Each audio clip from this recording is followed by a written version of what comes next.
찬미 예수님, 감기들 참 조심하셔야죠. 저도 지금 한 일주일째 감기랑 싸우고 있는데 아주 독해요. 한 4일 지나니까 좀 낫다 싶었더니 다시 또 이게 아주 목소리도 조금 제가 좀 이상할 거 아직까지. 이 마귀도 센 마귀, 약한 마귀가 있듯이 신부한테 대드는 감기도 이게 센 놈만 내가 이제 아파야 양들을 제대로 못 돌보게 하려고 작전을 피는 것 같아. 또 약이 요즘 얼마나 센지 약을 먹으면 정신을 못 차리겠어. 오늘 아침에도 약을 먹지 말까 먹을까 하다가 먹었더니 지금 다 이뻐 보여. 내 정신이 아니야 지금. 멍한 게 내가 말하는 소리도 내 귀에 잘 안 들리고요. 이게 어떤 약이 워낙에 센 약인데 괜히 약을 먹고 나왔다 하는 생각이 좀 들었습니다.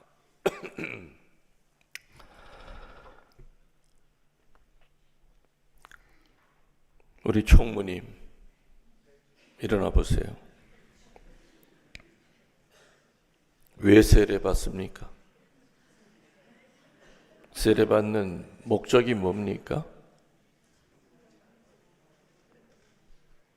그냥 아는 대로 얘기해 보세요.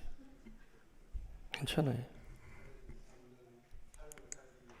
하나님 닮는 삶을 살기 위해서 앉으세요.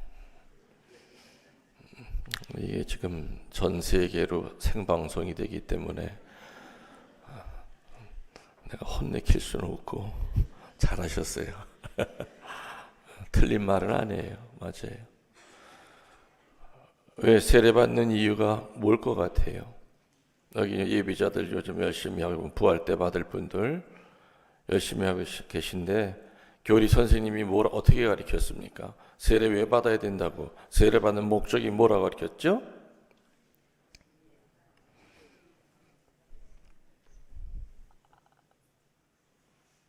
알기는 다 아는 것 같은데 이 막상 누가 물으면 딱 부러지게 대답을 못 해줘. 그러니까 이게 요즘 교리 배워서 세례 받은 사람과 정말 옛날에는 이해하는 교리가 아니라 외우는 교리였어요. 근데 지금은 이해를 시키는 교리야. 이게 장단점이야. 그래서 지금 90 먹은 할머니 옛날에 어릴 때 받은 분한테 인간이 왜 사십니까? 하면 뭐라 그래요? 군더더기 하나도 없이 옛날 교리 문답 딱 나오죠. 하느님을 알아 공경하고 자기 영혼을 구령하기 위함이라. 빼하고 더할 것도 없어요. 근데 요즘은 교우들에게 왜 인간이 무엇입니까? 그러면은 물이 70%고 뼈와 살로 만들어진 존재입니다.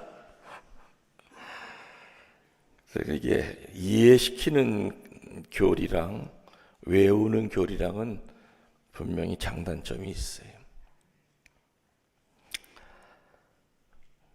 요리문답에 보면은 세례를 왜 받느냐 그랬어요. 자기 죄를 사하고 영혼을 구령하기 위함이다 그랬어요. 길지도 않아요, 그죠? 자기 죄 사하는 게 첫 번째예요. 세례 받는 목적. 두 번째는 자기 영혼을 구령하기 위함이다. 더 정확히 얘기하면은 구원의 문을 여는 거예요. 세례 받았다고 천국이 보장된 건 아니죠. 세례 받고 나서 엉망진창으로 산다고 천당 갑니까? 아니죠. 정확히 얘기하면은 자기 죄를 사함 받고 구원의 문을 활짝 열고 들어가는 것이 바로 세례예요. 그래서 세례받는 사람들에게 주어지는 첫 번째 큰 축복은 내가 이제껏 살면서 지었던 어떤 죄라 하더라도 깨끗하게 사함을 받죠. 또 죄를 지면은 반드시 벌을 받아야 되는데 그 벌까지도 같이 다 사함을 받아. 그야말로 정말 하얀 백지같이 되는 게 세례예요. 자, 그런데 오늘 우리 주님이 세례 받으셨죠? 요르단강에서. 그럼 우리 주님도 뭔 죄를 많이 지셨길래 세례 받으셨어요? 지금 주님이 세례 받은 그 목적은 죄를 많이 졌기 때문에 세례 받은 거 아니시지요? 또 그 양반이 구원 받으려고 세례 받으신 거 아니지요? 구원 자체이신데. 그럼 예수님의 세례는 왜 세례 받았냐 이거죠? 지극한 겸손이에요. 우리들은 당연히 죄를 졌기 때문에 세례받고 죄사함 받아야 될 입장에 있지만 죄도 없는 그분이 세례받았다고 하는 것은 하느님이 그토록 겸손하게 무릎을 꿇었다는 걸 겁니다.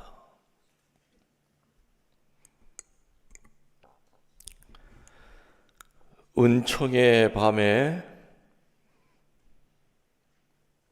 고백의 기도를 하지 않고 참회 의식을 하지 않고 제가 뭘 축성해서 뿌리죠?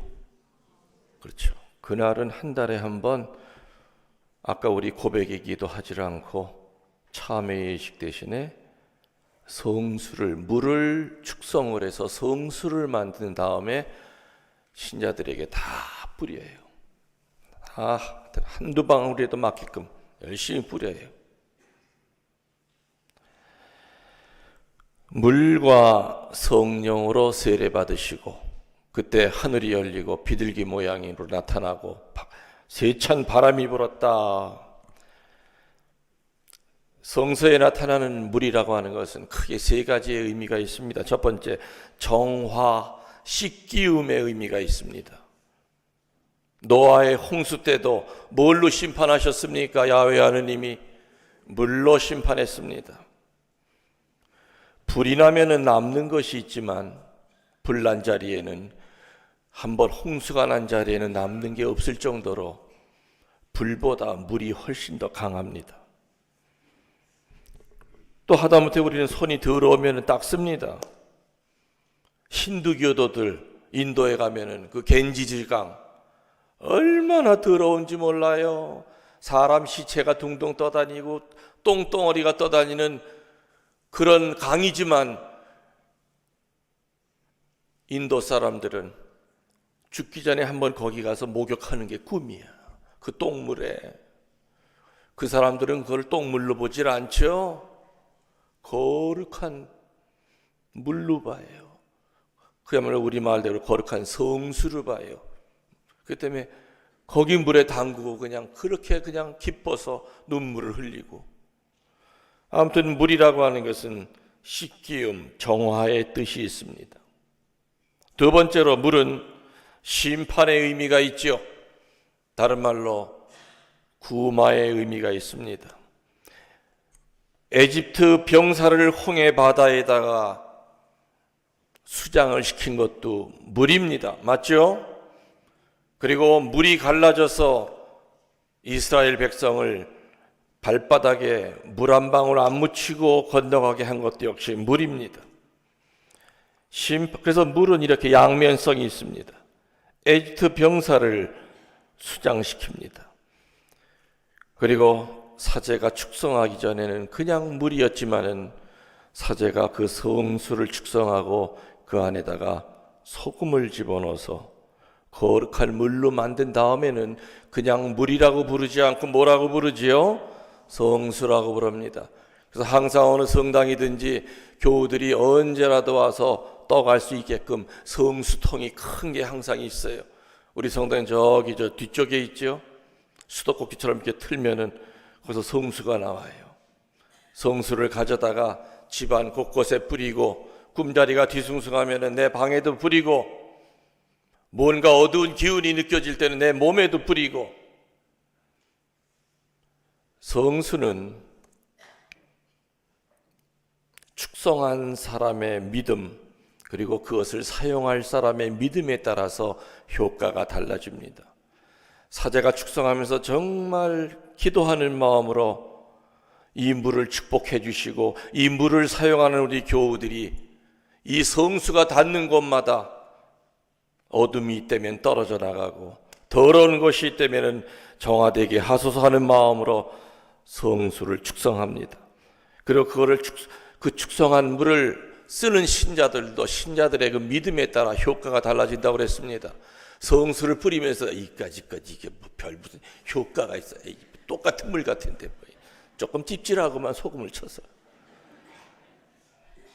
그런 마음으로는 백날 몇 도라물을 뿌려도 의미가 없죠. 그러나 정말로 하느님의 이름으로 사제가 축성한 거룩한 물이요, 이 물을 통하여 마귀가 쫓겨나고 내 몸이 정화가 된다는 마음으로 성수를 뿌리면 마귀는 떨어집니다.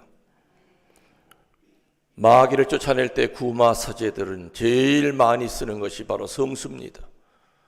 십자가보다도 십자가는 늘 손에 쥐고 마귀를 상대하지만 그러나 성수를 뿌리면 어마어마한 힘이 일어납니다.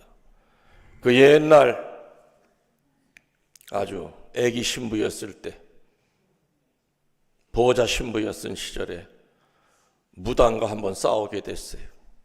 무당은 칼을 들고 나한테 덤빕니다. 저는 가지고 있는 건 주머니에 십자가, 작은 십자가 하나랑 이쪽 주머니는 성수밖에 없었어요. 십자가를 꺼내 들고 사탄아 물러가라 하면서 성수를 뿌렸죠. 아마 보지 않은 사람은 신부님 뻥 깐다고 그럴 거예요. 성수를 맞은 그 무당은 수미터 뒤로 마치 그냥 여러 사람이 잡아서 내 던지듯이 뒤로 나가 떨어졌어요. 나중에 그 무당이 제정신이 들어서 그 얼굴을 보니까 성수가 묻었던 얼굴은 화상을 입었습니다.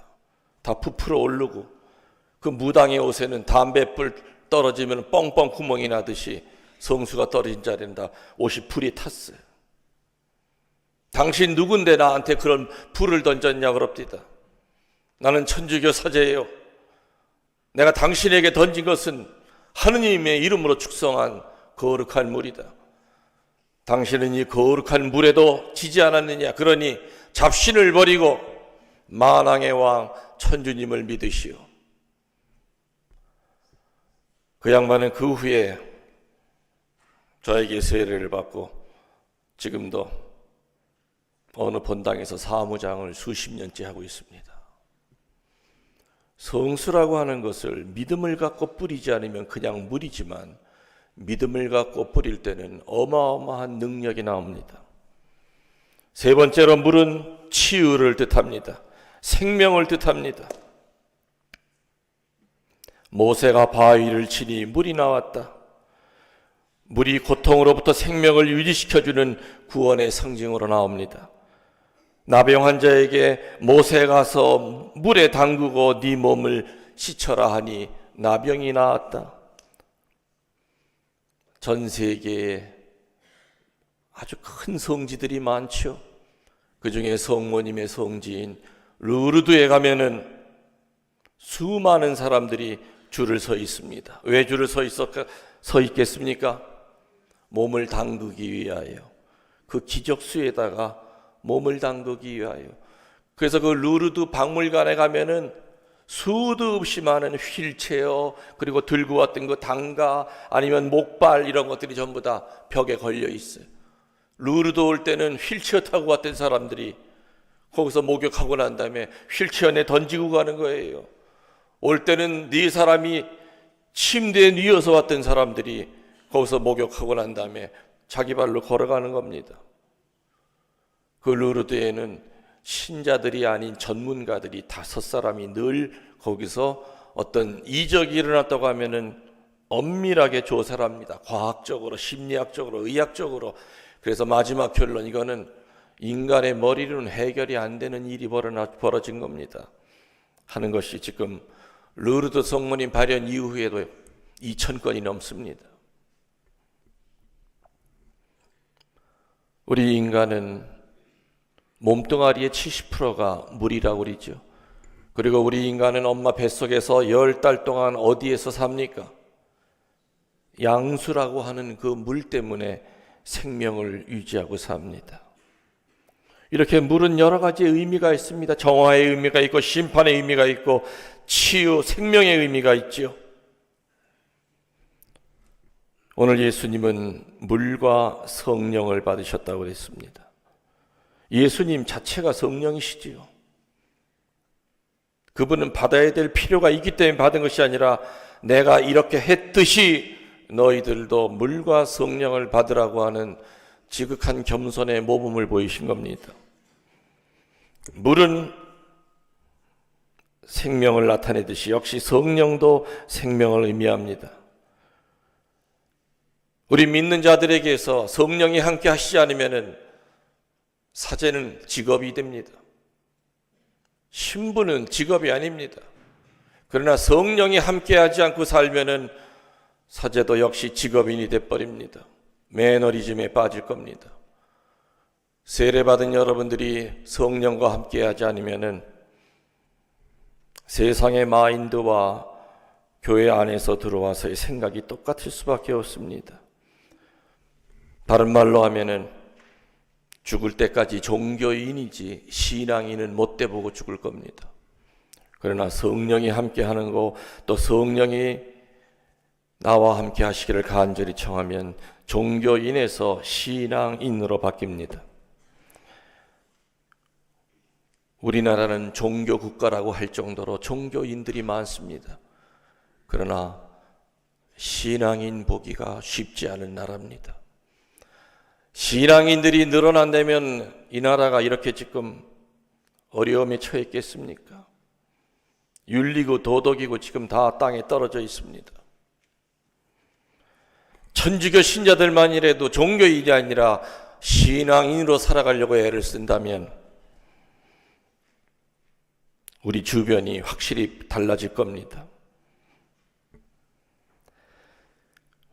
물은 외부의 더러움을 씻어주지만 성령은 내부의 더러움, 즉 원죄나 본죄의 더러움까지 씻어줍니다.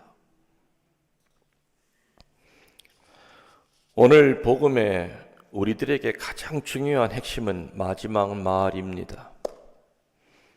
너는 내가 사랑하는 아들, 내 마음에 드는 아들이다 하는 소리를 하늘에서 예수님에게 들려드립니다. 우리 모두 하느님께 하느님의 마음에 드는 아들, 딸이 되어야 됩니다. 맞지요? 김신부도 하느님의 사랑받는 사제가 되어야 되고 여러분 모두, 여러분 가정 모두가 이 소리를 들어야 됩니다. 마리아야, 너는 내 마음에 드는 딸이구나. 김신부야, 너는 내 마음에 드는 사제구나. 그 소리 들어야 됩니다. 그러려면 어떻게 해야 되느냐? 첫 번째, 기쁘게 살아야 됩니다. 어려움 가운데서도 즐거운 삶을 살 줄 알아야 됩니다. 작은 기쁨들을 소중히 간직할 줄 알아야 됩니다. 기쁨은 세 가지에서 우러나옵니다. 첫 번째, 기도할 때 기쁨이 옵니다. 두 번째, 베풀 때 기쁨이 옵니다. 세 번째, 포기할 때 기쁨이 옵니다. 기도의 기쁨, 주는 기쁨, 포기하는 기쁨 속에서 우리들은 하느님의 마음에 드는 사람으로 변해갑니다. 두 번째로 주님의 마음에 드는 아들, 딸이 되기 위해서는 너그러운 마음을 가지고 살아야 될 겁니다. 다른 사람의 약점을 받아들일 줄 알고 자신의 실수를 겸손하게 인정할 줄 알고 차가운 머리와 따뜻한 가슴으로 세상을 살아야 됩니다. 반대로 머리는 뜨겁고 가슴이 차갑다면은 교만으로 가득 찬 사람일 겁니다. 차가운 머리와 따뜻한 가슴이 우리들을 분별하게 합니다. 그리고 사랑을 베풀게 합니다. 세 번째로 하느님의 마음에 드는 착한 아들, 딸이 되려면은 서두름이 없어야 됩니다. 초조하고 안타까운 일이 내 눈앞에 생기더라도 십자가 앞에 조용히 무릎을 꿇어야 됩니다. 그리고 주님이 내 앞길 선하게 인도하실 것을 믿어야 됩니다. 네 번째로 하느님의 마음에 드는 착한 아들딸이 되기 위해서는 절대 어떤 일이 있어도 실망해서는 안 됩니다. 주님의 사랑받는 사람은 무엇보다도 결코 실망하지 않고 어떤 시련 중에서도 희망의 기둥을 놓지 않는 사람들입니다.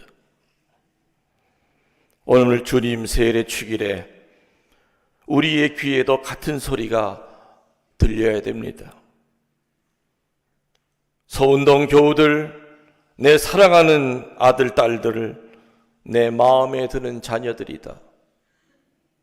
우리 각자가 기도할 때도 그러한 주님의 말을 듣는 것이 얼마나 복된 삶이겠습니까? 다시 한번 얘기 드리면 하느님의 마음에 드는 아들, 딸이 되려면 첫째, 기쁘게 살아야 된다.